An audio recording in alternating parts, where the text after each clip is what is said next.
दोस्तों आज की इस वीडियो में हम एक रियल टाइम क्वेरी देखेंगे जिसमें हम विदाउट वीवीए फॉर्मूले का ग्रुपिंग करके काम को अपने ऑटोमेशन में डालेंगे और काफ़ी अमेजिंग रिजल्ट देने वाला। और आज आपको कुछ नई चीज़ें यहाँ से सीख के जाने वाले हैं। तो क्वेरी क्या है, पहले इस चीज़ को देखेंगे। जैसा कि आप देखेंगे यहाँ पे अगर आप देख रहे हैं ये मेरा डेटा एंट्री हो रहा है। मान लो मैंने 20 लिखा, राइट। अब मुझे करना क्या है, पहले क्वेरी समझते हैं। यहाँ ये सारी आईडी मान लो बार बार टाइप हो रही है। मान लो मैंने इसको कॉपी किया और पेस्ट कर दिया, एक एंट्री हो गई मान लो, और इसका जो क्वांटिटी सेल हुआ था 12। तो मान लो यहाँ मैंने क्या किया, यहाँ से यहाँ तक मैंने लिख दिया ग्रैंड टोटल। मान लो यहाँ लिख दिया ग्रैंड टोटल लिखा, और इसको यहाँ से आके मर्ज करके यहाँ से, और ये मैंने यहाँ पे सम लगाया, राइट 5890। मान लो न्यू एंट्री फिर से करनी है, एक एग्जांपल ले रहे हैं, फिर से करनी है। इस तरह की सिनेरियो हो सकता है आपके ऑफिस में भी हो सकता है, जो लोग एमआईएस एग्जीक्यूटिव की प्रिपरेशन कर रहे हैं या काम कर रहे हैं, आ सकती है क्वेरी इस टाइप से। तो इसको आपको इसी मेथड से फिक्स करना है। इंसर्ट किया। अब मुझे अगर मान लो कि नया कुछ एंट्री करनी है तो आप क्या करोगे, इंसर्ट करोगे और फिर यहाँ न्यू एंट्री करोगे। मान लो इसी को मैं एक न्यू एंट्री बनाता हूँ। न्यू एंट्री किया, करने के बाद अब फिर से फॉर्मूला अपडेट नहीं हुआ क्योंकि 21 तक इसने यहाँ पे रेफरेंस ले रखा है 21 तक, लेकिन मुझे देना होगा 22। तो 22 आप अपडेट करोगे या कोई दूसरे मेथड यूज़ करोगे, जो भी है। यानी आपको ये बार बार एक स्टेप क्या लेना पड़ा, आपको इंसर्ट करके रो और उसके ऊपर एंट्री करनी पड़ी, क्योंकि आपको टोटल भी जानना है। मुझे टोटल भी पता चलता रहे, एंट्री मैं करूँ तो डायनेमिक अपडेट भी होता रहे, सारा कुछ इस टाइप से ऑटोमेशन करने वाले। बहुत सारे लोग जो थोड़ा समझदार हैं, वो क्या करते हैं कि कंट्रोल टी किया, अब यहाँ पे माई टेबल हैज़ हेडर, राइट। तो क्या करें, जो हेडर को है उसको हेडिंग ही बने रहने देगा। इस पे अगर आप टिक करते हैं, ओके किया, तो ये मेरे देखो हेडर एज अ हेडिंग ही है। अब यहाँ पे बहुत सारे लोगों ने ये कर दिया। अब मान लो कि यहाँ पे टेबल डिज़ाइन पे आके यहाँ आपको ये ऑप्शन इनेबल करनी होगी टोटल रो। तो यहाँ पे चलो टोटल रो, लेकिन अगर न्यू एंट्री फिर से करनी हो तो क्या करोगे, इंसर्ट करोगे। फिर से तो वही चीज़ हो रहा है। मान लो यहाँ आपने कुछ भी एंट्री किया है, कुछ भी जो मान लो 12, तो ये सम तो कर रहा है, लेकिन आपको इंसर्ट करना पड़ रहा। तो हम कुछ ऐसा ऑटोमेशन क्रिएट करने वाले हैं, बस मैं एंट्री करूँ टोटल मुझे दूसरी यहाँ दिखता रहेगा, सब ऑटोमेटिक टोटल आता रहेगा, जैसा कि मैं आपको दिखाने जा रहा हूँ। जैसे अगर आप देखेंगे यहाँ पे देखो ऑटोमेटिक ग्रैंड टोटल लिखा है 5902 आ रहा है सभी का। मैं एक एंट्री और करता हूँ, मैं इसको अपडेट कर देता हूँ 21, मैं 22 डालता हूँ, 2 3 4 5 6। अब देखना यहाँ मान लो सिटी मैंने डाल दिया रांची, एम्प्लॉय नेम अभिजीत मान लो डाल दिया, मान लो यहाँ पे LG कुछ भी डाल देता हूँ, और 34। तो अभी आप देखोगे यहाँ पे आप देखोगे 22 रांची अभिजीत LG 34, नीचे ग्रैंड टोटल आ गया ऑटोमेटिक। कोई VBA कोडिंग इसके लिए नहीं की है, सिंपल फॉर्मूले से कर दिया है। कैसे करते हैं इस तरह का ऑटोमेशन, आइए जानते हैं। उससे पहले अगर आप चैनल पे नए हैं या इस वीडियो को फेसबुक पेज या इंस्टाग्राम पेज पे देख रहे हैं तो पेज को फॉलो कर लें। यूट्यूब चैनल पे हैं तो चैनल को सब्सक्राइब करके बेल आइकन जरूर प्रेस कर लें, जिससे आने वाली हर वीडियो की नोटिफिकेशन आपको मिलती रहे।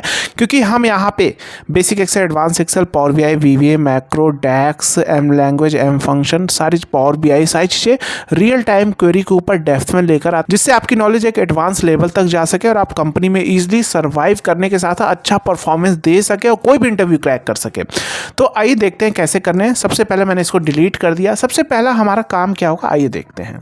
यहाँ पे मैं एक फॉर्मूला लेने वाला हूँ। सबसे पहले मैं एक फंक्शन आपको बताता हूँ। एक फंक्शन हमारे पास होता है VStack फॉर्मूला। क्या होता है VStack करता क्या है, जैसे array1 मान लो मैंने array1 यहाँ से यहाँ तक ले लिया, राइट। ये क्या करेगा, स्टैक करता जाएगा उसी के नीचे। अब मान लो array2 मैंने ले लिया, यहाँ पे array2 मांग रहा है, मैंने यहाँ से यहाँ तक ले लिया, तो उसी के नीचे एक स्टैक करके एक पूरा का पूरा टेबल एक तरह ऐसे बना देगा। ऐसा समझो, ये देखो समझ में आ रहा है। ये काम है VStack का, क्योंकि इस फॉर्मूले के अंदर हम यूज करने वाले हैं कॉन्सेप्ट, इसलिए आपको पहले फॉर्मूला थोड़ा समझा दे रहे हैं। और एक फॉर्मूला होता है मेरे पास, जैसे रमेश कुमार शर्मा ऐसे है, बहुत सारे नेम जो भी टाइप किए गए हैं। एक फॉर्मूला मेरे पास होता है टेक्स्ट स्प्लिट। क्या होता है टेक्स्ट स्प्लिट, मैंने मान लो मैंने टेक्स्ट ये लिया और कॉल डिलीमीटर में कॉमा, क्योंकि मेरे पास सारे नेम जो सेपरेट हो रहे हैं किससे सेपरेट हो सकते हैं, कॉमा डिलीमीटर। ये कॉमा मेरा क्या है, एज अ डिलीमीटर है, और ब्रैकेट बंद किया तो आप देखोगे सारे नेम सेपरेट हो गए अलग अलग कॉलम में। ये दो चीज़ें कॉन्सेप्ट समझा दिया आपको। अब चलते हैं अपने ऑटोमेशन की तरफ, राइट। अब देखो कैसे यूज़ करेंगे। ऑफसेट फॉर्मूला आपको आता होगा, आपने सीखा होगा ऑफसेट फॉर्मूला, राइट। तो यहाँ हम फॉर्मूला यूज़ करने इक्वल टू VStack फॉर्मूला लिया, array1 अरे वन हम ले लिया पूरा, हमने ले लिया यहाँ से यहाँ तक अरे वन ले लिया। अच्छा, अगर मैं अरे वन यहाँ से यहाँ तक लूँगा, कल को नया डेटा आया तब उस केस में क्या होगा, प्रॉब्लम होगी, ऐड नहीं होगा, क्योंकि मैंने रेंज तो A1 से F23 तक लिया है, तो वहाँ पे हमारे पास यहाँ पे प्रॉब्लम आएगी। तो इसको डायनेमिक बनाना होगा इस पार्ट को, यानी अगर मैं बोलूँ तो रेफरेंस जो हमने लिया है इस पूरे टेबल में यहाँ से यहाँ तक A1 से F23, इसको डायनेमिक बनाना होगा। कल को डेटा नीचे आता है तो ऑटोमेटिक ऐड होता रहे। तो इसको डायनेमिक बनाने के लिए मेरे पास फंक्शन होता है इक्वल टू, मैं यहाँ पे देखो डायनेमिक कैसे, रेफरेंस मैंने यहाँ से ले लिया भैया, ऑफसेट फंक्शन यहाँ से मैंने सेलेक्ट कर लिया, क्योंकि पूरा डेटा मुझे यहीं से चाहिए होगा। पूछा रोज 0 डाल दिया, कॉल्स 0, क्योंकि ऑफसेट में जहाँ से हम सिलेक्शन करते हैं वो उसके लिए 0 रो 0 कॉलम होता है। अगर मैं मान लो 1 डाला तो क्या करें, रो में अगर मैंने 1 डालता, जैसे ये रो है ये कॉल्स है, तो रो में मैंने 0 डाला है, तो अगर मैं रो में 1 डालता तो नीचे एक रो नीचे से शिफ्ट हो जाएगा। कॉल में 1 डालूंगा तो एक कॉलम इधर चला जाएगा, क्योंकि ये इसके लिए 0 है तो पहला कॉलम ये हो गया, इस तरह चलता है, राइट, इसलिए 0 डाला। अब मैंने हाइट में मतलब कितने नंबर ऑफ रो डेटा चाहिए, तो यहाँ पे भाई डायनेमिक बनाना है तो काउंटे फॉर्मूला किया, पूरा सेलेक्ट कर लिया। कल को नीचे भी डेटा आए तो ऑटोमेटिक काउंट करके बता दे। अभी कितना बता रहा होगा भाई, डेटा 23 बता रहा होगा तो 23 रो आ जाएगा मेरे पास। कल को नीचे डेटा ऐड हुआ 24 तो 24 रो आ जाएगा। अभी दिखाता हूँ, ये हुआ। अब पूछा विथ मतलब कितने कॉलम, तो भाई कॉलम तो हमेशा हमारे पास फिक्स होने वाला है, 1 2 3 4 5 6, 1 2 3 4 5 6। अगर कल को मान लो कॉलम भी बढ़ सकता है तो यहाँ पे भी काउंटे लगा के पूरा रो 1 सेलेक्ट कर लेना। तो मेरे पास यहाँ फिक्स है और जस्ट ओके। तो आप देखोगे ये डेटा मेरे पास यहाँ से पूरा आ गया। लेकिन अभी सबसे बड़ा चैलेंज क्या है, यहाँ टोटल कैसे लिखेगा, और सम भी ऑटोमेटिक होते रहना है। कल को नया डेटा अगर नीचे आता है तो जैसे अभी 23, तो ये हो गया रेफरेंस हो गया। ऑफसेट हमारा क्या है, ऐसा रेफरेंस फंक्शन है, डायनेमिक बना देता है रेफरेंस को, राइट। तो यहाँ मैंने 21139 दिया और कुछ भी डाला, तो अभी आप देखोगे 23 ऑटोमेटिक आ गया। तो ये परफेक्ट काम कर रहा है। यहाँ 0 क्यों आ रहा है, क्योंकि अभी मैंने वहाँ पर एंट्री नहीं की है, इसलिए 0 शो कर रहा है, क्योंकि ब्लैंक सेल की वैल्यू 0 होती है। तो भाई इसको मैं चलो अभी डिलीट कर देता हूँ। जैसे डिलीट किया तो आप देखोगे हट भी जाएगा। तो ये एक पार्ट मेरा कंप्लीट हो गया, यानी पूरा डायनेमिक हो गया। अब यही हम यहाँ पे लगा देंगे वी स्टैक में अरे 1 में हमारा यही हो गया दिस, यानी ये हो गया मेरा पहला अरे। अब दूसरा अरे में मुझे क्या डालना होगा, क्योंकि जो भी मैं दूसरा अरे मुझे डालना होगा सेम साइज का डालना होगा, यानी उसमें भी कितने कॉलम हो, 1 2 3 4 5 6 कॉलम होने चाहिए, तभी नीचे आएगा। क्योंकि अगर मान लो मैंने वी स्टैक अगर ऐसे लिया, ये देखो वी स्टैक में अरे 1 अगर मैंने मान लो यहाँ से यहाँ लिया और अरे 2 में मान लो आपने यहाँ से यहाँ लिया, तो क्या होगा, इसी के सामने नीचे स्टैक कर देगा, लेकिन बाकी में देखोगे क्या आ जाएगा, एरर आ जाएंगे, क्योंकि यहाँ दोनों नहीं लिया, राइट। तो मुझे करना क्या है, यहाँ पे ये तो चीज़ें मेरे यहाँ पास फिक्स हो गई कि यहाँ आ गया, तो मुझे यहाँ पे टोटल डालना और लास्ट वाले में सम, वो भी डायनेमिक होना चाहिए। तो यहाँ पे हम करेंगे क्या, अरे 2 में करेंगे क्या, इस अरे 2 में यहाँ पे ये अरे 2 को पार्ट में हम इसको पहले अलग से डायनेमिक बना देते हैं और फिर इसको कंबाइंड कर देंगे। देखो अरे वाले पार्ट को मैंने, इस टोटल वाले पार्ट को देखो हम डायनेमिक कैसे बनाते हैं, इस चीज़ को मैं आपको सिखा देता हूँ। यहाँ पे बनाता हूँ, फिर उसके अंदर फॉर्मूले के अंदर डाल देंगे। यहाँ मेरे पास एक फंक्शन होता है टेक्स्ट स्प्लिट, अभी मैंने आपको बताया टेक्स्ट स्प्लिट। तो टेक्स्ट स्प्लिट में टेक्स्ट हम क्या करेंगे, डबल कोट में लिख लेंगे ग्रैंड टोटल, डबल कोट अभी बंद नहीं करेंगे। कितने कॉमा लगेंगे, क्योंकि 6वें कॉलम पे आना है ये, तो 1 2 3 4 5, तो 5 कॉमा लग गए।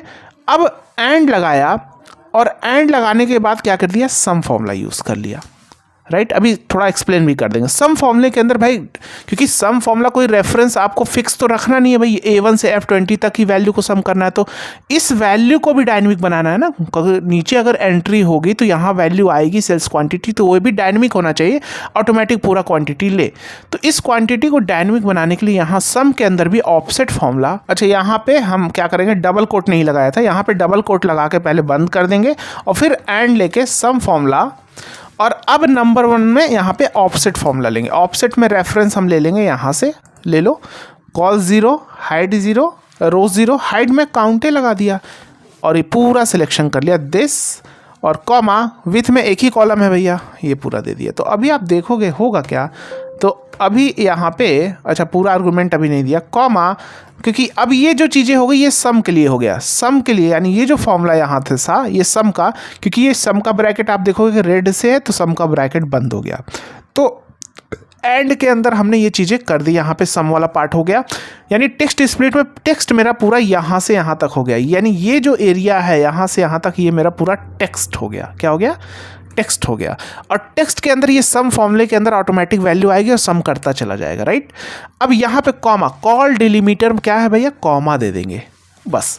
तो होगा क्या? ग्रैंड टोटल है तो ग्रैंड टोटल भाई कॉल डिलीमीटर कॉमा है तो भाई अगले कॉलम में स्प्लिट करेगा, तो एक यहाँ पे अगर ग्रैंड टोटल, पहले में ग्रैंड टोटल आ जाएगा, दूसरा कॉलम क्या हो जाएगा? यहाँ पे मैंने कुछ भी नहीं दिया है यहाँ पे, तो ब्लैंक हो जाएगा। क्या हो जाएगा? स्प्लिट। दूसरा कॉलम होगा, तीसरा कॉलम होगा, चौथा कॉलम, पांचवा कॉलम एंड छठवा, यानी ये दूसरे कॉलम का कॉमा है, क्योंकि ये कॉमा के बाद अगर कुछ तो लिखेगा तो दूसरे कॉलम में डालेगा, ये तीसरे कॉलम में, चौथे कॉलम में, पांचवें कॉलम में, और यहाँ इसको क्या करेगा? छठवें कॉलम में डाल देगा, क्योंकि लास्ट वाले ही कॉलम में मुझे सम चाहिए, राइट। तो इसलिए मैंने लास्ट कॉमा के बाद सम लिखा है और एंटर। तो आप देखोगे ये आ गया डायनेमिक 5936। अगर मैं यहाँ को सम करूँ तो ये 5936 देखोगे यहाँ पे आ रहा। तो अब देखो ये इसलिए हमने यहाँ पे टेक्स्ट ग्रैंड टोटल के अंदर मल्टीपल कॉमा लगाया, क्योंकि भाई ग्रैंड टोटल पहले, और क्योंकि साइज सेम रखनी है ना, तभी तो अच्छा लगेगा। ग्रैंड पहले वाले के नीचे ग्रैंड टोटल आ जाए और लास्ट वाला, क्योंकि सम तो यहीं पे रखना है मुझे, तो भाई इसलिए कॉमा लगाया, उतने कॉमा कि भाई छठवें कॉलम तक स्प्लिट होके जाए। इसी फॉर्मूले को सिंपल कॉपी कर लो, क्योंकि ये मेरा क्या हो गया? ये पूरा का पूरा एक अरे ही है। अरे क्या होता है? अरे के अंदर मल्टीपल रेंज हो सकती है, यानी कॉलम भी हो सकते हैं एंड रोज, सिंगल भी हो सकते हैं रो, सिंगल कॉलम भी हो सकते हैं, और मल्टीपल कॉलम एंड रो भी हो सकते हैं। तो सिंगल ये अगर देखा जाए तो सिंगल रो है, तो ये भी एक अरे ही है। तो ये जो सेकंड इस फॉर्मूले को कॉपी कर लिया, ये मेरा हो गया एक अरे, और इसको कॉपी करने के बाद इसको मैं डिलीट करता हूँ यहाँ से, और इसी फॉर्मूले के अंदर वी स्टैक के अंदर जो अरे 2 में यही फॉर्मूला पेस्ट कर देता हूँ। तो अभी होगा क्या? अरे 1 ये डायनेमिक हो गया, और अरे 2 क्योंकि नीचे स्टैक कर देगा, तो यहाँ पे आप देखेंगे ग्रैंड टोटल आ जाएगा। तो ये देखो ग्रैंड टोटल यहाँ पे आ गया। 22 एंट्री है, चलो कल को मैं 23 एंट्री डालता हूँ, कुछ भी कोड डाल दिया, Lucknow and Rohan and lava and this, और चेक करो लावा 5665। उम्मीद है आपको सारी चीज़ें डेप्थ में समझाई हैं। अगर आप अपने नॉलेज को और भी बूस्ट करना चाहते हैं, आप चाहते हैं कि हम फॉर्मूला ग्रुपिंग करने अच्छे से सीख जाएं, तो आप किसी भी काम को ऑटोमेशन में डाल सकें, तो हमारे कोर्स को भी ज्वाइन कर सकते हैं। ऐप का लिंक डिस्क्रिप्शन में है, बायो में है, या आप गूगल क्रोम पे जाके अभिजीत जी टेक्निकल 4M HTTPS अभिजीत जी टेक्निकल 4M, तो यहाँ आप देखेंगे, यहाँ आपको ढेर सारे कोर्सेज दिखने वाले हैं। Basic to advance Excel with अरे mastery, VBA mastery, power query, combo course, उसके बाद जिसमें एक्सेल एंड पावर क्वेरी है, पावर BI का है, डेटा एनालिसिस का कोर्स है, मैज एग्जीक्यूटिव के क्वेश्चन सीरीज है विद वीडियो सोल्यूशन के साथ, पावर क्वेरी M फंक्शन का कोड है, डैक्स का कोर्स है, पावर क्वेरी M फंक्शन का कोर्स है, डैक्स का कोर्स है, बहुत सारे कोर्सेज है। 1-to-1 क्लासेस भी हैं, अगर आप 1-to-1 लाइव सेशन लेना चाहते हैं तो वो भी आपको मिलेगी यहाँ पे। तो सारे कोर्सेज का एक्सेस लाइफ टाइम होने वाला है। कंटेंट आपके क्या है, लाइफ टाइम ऐड होते रहेंगे मार्केट नीड के हिसाब से। चैट सपोर्ट, कम्युनिटी सपोर्ट, जहाँ आप अपने डाउट पूछ सकेंगे, और कोर्स में कोर्स को आप लैपटॉप ऐप दोनों जगह एक्सेस कर सकते हैं। हर लेक्चर के साथ आपको प्रैक्टिस शीट मिलने वाली है, असाइनमेंट। तो अपने दोस्तों के साथ शेयर कर देना। मिलते हैं नेक्स्ट वीडियो में। जय हिंद।